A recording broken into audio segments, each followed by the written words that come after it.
With me is John Williams, who was previously the BBC's foreign editor and now executive director of the Rory Peck Trust in 2024. Tell us how bad it is at the moment for world press freedom. Well, Laura, on Friday, our friends at Reporters Without Borders produced their Global Press Freedom Index. They do it every year just ahead of World Press Freedom Day.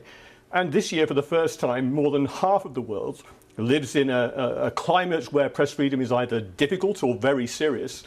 If I tell you that 25 years ago, 20% of the world had good press freedom and 20% had bad, today only less than 1% of the world live in a climate where press freedom is said to be good. And there must be some areas which are the worst offenders, if you like. Which ones were those? Well, clearly the Middle East is particularly bad right now. Over the last 2.5 years, we've seen more than 260 Palestinian journalists killed by Israel. And the danger there is that we're now seeing those same tactics being exported to Lebanon. Just 2 weeks ago, a journalist called Amal Khalil was killed in southern Lebanon by the use of drones. And by the time the rescue services got to her, she unfortunately had died. Her situation could have been relieved if actually the rescue services had been allowed to reach her earlier. The other place, ironically, which is now critical, is the United States. For so long, the defender of journalism of last resort. In this year's survey, Reporters Without Borders saw it fall 7 places to 64.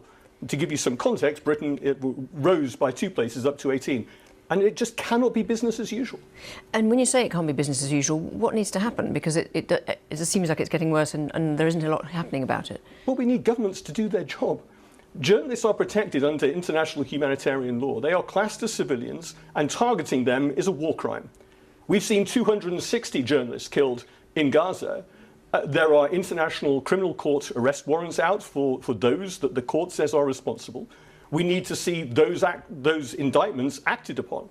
Because if we don't, journalists then have a target on their back wherever they are. And before we know it, every journalist will have a target on their back. And we won't be getting any truth because people won't be able to report the truth. And how much does it undermine journalism as a whole to have this perhaps an attitude which suggests that journalists don't really matter or that they can be targets? Well, the climate of impunity is staggering right now. More than 8 out of 10 cases where journalists are killed, their families never get justice. We need impunity to end. We need people to be held accountable for attacks on journalists. And that's why I say it has to be an end to business as usual. It cannot just be people turning a blind eye.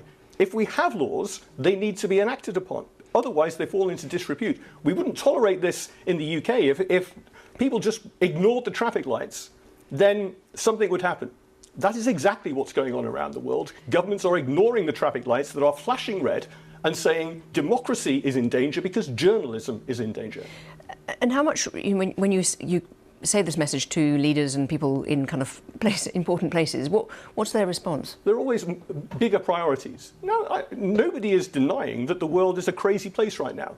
The International Red Cross say that there are more than 130 different conflicts around the world, and it's journalists who are paying the price. But it does mean that the news cycle moves on and there's distractions here and distractions there.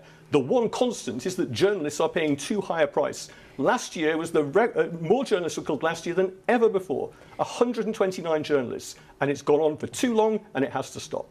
And you, when you were in position of being a foreign editor here at the BBC, you presumably had responsibility for the safety of journalists. How much has that changed in terms of what the deployments can be and that side of things? Well, we only have to look at Ukraine, where drones have been used and AI is being used to target journalists to see the environment in which it has changed.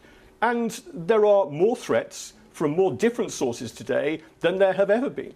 So you go back 20 years ago, I think I had the easy end of the stick. I think my colleagues today have a much tougher job. You can never eliminate the risk, you can only ever mitigate it. But right now, the number, the complexity, and the series of challenges are of a different order.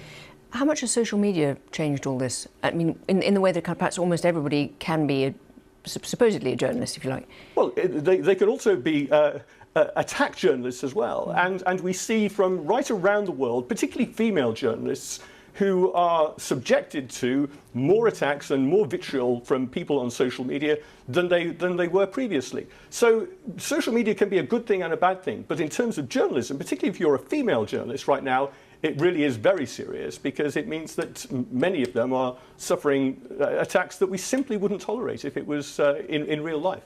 And so if you could change one thing, what would it be?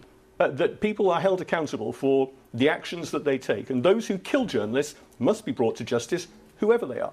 John Williams, thank you very much indeed. Lovely Thank you. Thanks.